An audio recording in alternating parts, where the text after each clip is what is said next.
Muchas gracias por continuar acá en sintonía de TN23 y de Radio Cadena Sonora en su programa de análisis a la medida. Hoy en esta noche en la entrevista está con nosotros el abogado y también diputado, obviamente dignatario de este país, Manuel Conde Orellana. Bienvenido, diputado. Mucho gusto, licenciado Talamonte, un honor estar con ustedes. Para mí es un gusto y como el tiempo en televisión es muy corto, realmente vamos a empezar con las preguntas. El amparo que se planteó, todo esto que estamos haciendo, el contexto que ha pasado con la Corte de Constitucionalidad, el amparo planteado por la Procuraduría de los Derechos Humanos a favor de los magistrados de la Corte de Constitucionalidad, ¿es jurídica y legalmente procedente, sí o no?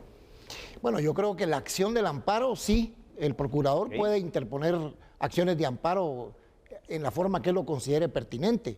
Lo que en este caso es absolutamente absurdo es que sea un amparo para buscar protección de los que van a resolver el amparo.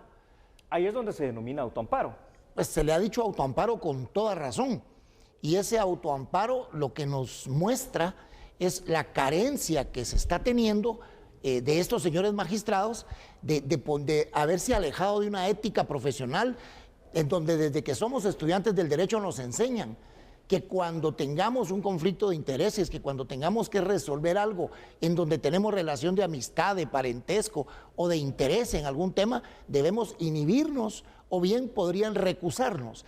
En este caso, los señores magistrados, en un acto de ética y de conocimiento del derecho, ellos debieron haberse excusado de conocer algo que tendía a protegerlos a ellos. La ley del organismo judicial, de hecho, lo prohíbe, ¿verdad? Que no puedo ser juez cuando hay alguna causa en la cual no se puede ser juez y parte, y además hay un principio que es fundamental, que es el principio de la objetividad. Y esa objetividad se pierde cuando hay un interés propio en juego. Entonces, retomando, diputado Conde, estas palabras de la respuesta que me acaba de dar, ¿cuál es su opinión, en este caso, en calidad de abogado? Sabemos, obviamente, es diputado, que le merece que los magistrados de la Corte de Constitucionalidad hayan decretado un amparo provisional a su favor, más conocido como este autoamparo que estamos hablando. Bueno, yo conozco a varios de los señores magistrados, con algunos de ellos venimos de la carrera judicial, trabajamos como oficiales en tribunales, en fin, se sabe que es gente que ha tenido en sus manos el ejercicio de la jurisdicción.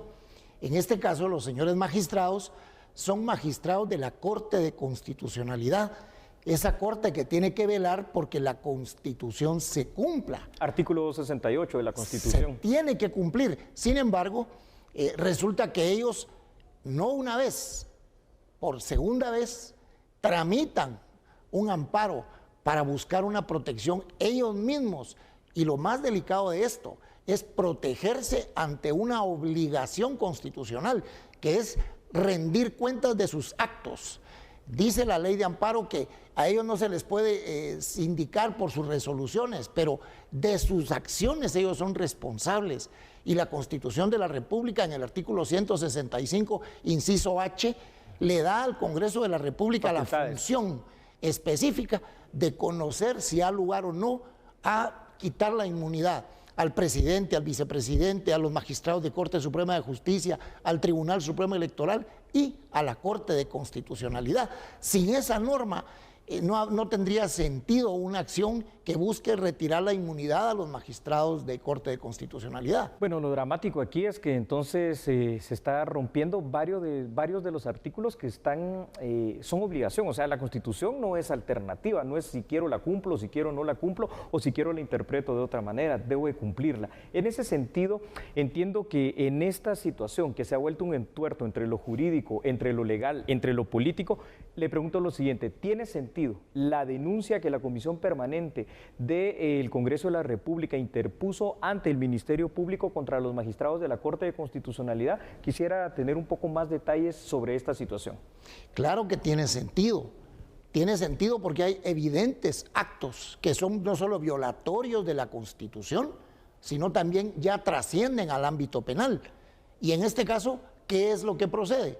Pues que ante una denuncia de esa naturaleza, resulta que se tendrá que tramitar esa denuncia y vendrá otro antejuicio, porque ellos seguirán siendo funcionarios que gozan de la inmunidad. Correcto. Pero tendrá que ser por una tramitación que vaya de un juez a la Corte Suprema de Justicia, y la Corte Suprema de Justicia lo va a trasladar al Congreso por una razón. Resulta ser que en uno de los amparos en donde la Corte se autoprotegió, le prohibió a la Corte Suprema de Justicia conocer los antejuicios que se planteen contra los magistrados de la Corte de Constitucionalidad. ¿Basado en? En que ellos no son responsables por sus resoluciones, ese es el argumento. Sin embargo, lo que ha hecho la Corte Suprema de Justicia es, ok, nosotros como Corte Suprema de Justicia no vamos a evaluar si el antejuicio es espurio, es ilegal o es político. Sencillamente, como nos está ordenando la Corte que no conozcamos antejuicios contra ellos, lo que hacemos es dirigirlo directamente al Congreso para que el Congreso prosiga el trámite del antejuicio. Así que ante esa acción planteada por la posible comisión de ilícitos penales, procede iniciar un nuevo proceso de antejuicio contra los señores magistrados, ahora promovido por una acción del Congreso de la República y no de una acción como la que promovió quien hoy nos tiene, como bien dice usted, en este entuerto jurídico. Es un entuerto jurídico, ¿verdad? Y político al final de cuentas, ¿no? Sí. A ver, y como le hemos llamado entuerto este enredo, ¿verdad? Para que nos entendamos todos. Esto se complica porque si toda acción de verdad genera una reacción, pues reacciones han habido, porque la Corte de Constitucionalidad también respondió ante esta situación y certificó lo conducente denunciando a la Comisión Permanente del Congreso de la República ante el Ministerio Público. La pregunta es, y se lo hago, diputado Conde Orellana, no solo como diputado que conoce obviamente las leyes de Guatemala, sino que sobre todo como abogado. ¿Esto es posible? ¿Cómo interpretamos esta acción de la Corte de Constitucionalidad? Imagínense, vienen ellos y resuelven certificar lo conducente por lo que el Congreso ha hecho de no acatar la orden de entregarnos el expediente original del antejuicio. Ellos sí usan la certificación de lo conducente para accionar. Resulta que la Comisión Permanente del Congreso de la República les remitió a ellos una copia certificada del expediente. ¿Y qué es lo que pretenden? Y ahora ellos quieren el expediente original. En cuando en la misma ley del organismo judicial, que es una ley que puede utilizarse supletoriamente para estas tramitaciones, establece que los expedientes por ninguna causa se dan en custodia y en resguardo a nadie, porque la autoridad competente debe resguardar el original del expediente. ¿Por qué razón ellos sí usan la certificación de lo conducente para actuar en lo penal, pero no quieren aceptar una certificación del Congreso del expediente que se ha tramitado en contra de ellos? ¿Cuál sería el interés de la Corte de Constitucionalidad de requerir entonces con esta insistencia tomar control absoluto del expediente, evitar la tramitación, evitar el avance que la comisión pesquisidora ya encaminó? La comisión pesquisidora, ya lo decía hoy el diputado Luis Rosales, va a actuar, va a pedir informes, va a citar a los magistrados que están inculpados en esto y va a oír a las partes que se consideren ofendidas. Claro que sí, como parte del proceso que manda entonces la Constitución. Aquí tengo la siguiente pregunta. Los magistrados de la Corte de Constitucionalidad, con esta resolución y estas acciones que estamos tratando de analizar el día de hoy en esta entrevista y en este programa, ¿están utilizando la Constitución Política de la República de Guatemala de alguna forma ideológica, de alguna manera política, o la están cumpliendo? Si le doy esas tres opciones, ¿cuál sería la respuesta? Observemos quiénes son las partes que accionaron el amparo. El Procurador de Derechos Humanos, que desde hace mucho rato, yo diría que horas después de haber tomado posesión del cargo, siendo comisionado del Congreso, empezó a actuar ideológicamente. Y una de las causas para la remoción del Procurador de Derechos Humanos es actuar ideológicamente. Y las otras partes que actuaron, Acción Ciudadana, la Fundación MAC, son instituciones con una sobrecarga ideológica, o sea, está planteado esto con un sentido ideológico. Ahora, los magistrados que no quisieron ser éticos y serios y haberse inhibido porque ellos tienen parte interesada en esto, resolvieron, pero ¿de qué manera? Una vez más, utilizando el criterio político e ideológico y no el criterio constitucional, que es el que a ellos les obliga en sus actuaciones. Ahora, yo no me quiero referir tanto a ellos como personas, sino a ellos como magistrados. Claro, la investidura. La investidura, porque en este caso ellos son una alta corte de constitucionalidad. O sea, ellos deberían de ser el mejor ejemplo para respetar la Constitución. Y resulta que la usan convenientemente. Hoy la respeto, mañana la irrespeto, hoy la uso, mañana no la cumplo. Y eso no puede ser optativo La obligatoriedad en el cumplimiento de la ley nos cae encima a todos. Nadie es superior que la ley. Y dice la Constitución que todos los funcionarios estamos obligados a cumplir y respetar la ley, como también dice que no estamos obligados a acatar resoluciones ilegales.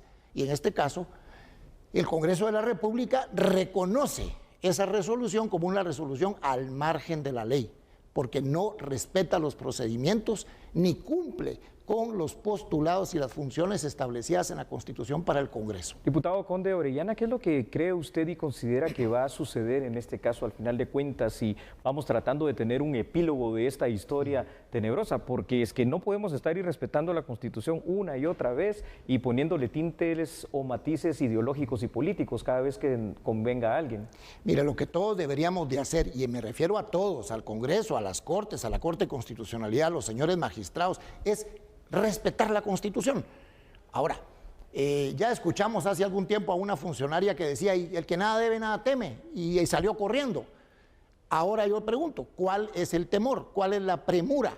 Al Congreso le da 6 horas de audiencia a la Corte. Son plazos demasiado cortos. 6 horas y luego da 3 horas para mandar el expediente. O sea, esos son plazos en horas que jamás se ven en los procesos. La Corte, resolver un amparo, si usted como abogado llega, ¿cuánto tarda la Corte en resolver una acción que usted plantee? Hay mora constitucional, hay mora constitucional. Sin embargo, ellos jamás hablan de eso. Ahora, repito, no quiero personificar a las personas que están en la Corte. Quiero hablar de la investidura de los magistrados. Quiero ponerme desde diputado como aquel dignatario de la nación que tiene que velar por el orden jurídico, el sistema de justicia. Esa es nuestra labor y nosotros como diputados tenemos que cumplir la Constitución, y si hay algún señalamiento contra ellos, tenemos que actuar con absoluta objetividad, y la comisión pesquisidora tiene que ser seria, y el informe de esa comisión llegará al Pleno, y el Pleno tiene la obligatoriedad de la mayoría calificada, 107 votos, para poder quitar o no la inmunidad a los magistrados. ¿Cuál es el temor? Si no hay nada que ocultar, pues que se ventilen las cosas. Eso creo que es lo que debemos hacer. Pues esperemos que al final de cuentas se logre encontrar una solución enmarcada en derecho, enmarcada en la Constitución. Diputado Conde Orellana, le agradecemos el haber estado acá en A la Medida. Muchísimas gracias por su presencia. Un honor para mí, y agradezco también el buen análisis que ustedes han hecho de este tema tan escabroso. Muchas gracias. Vamos a la pausa, no cambie, por favor.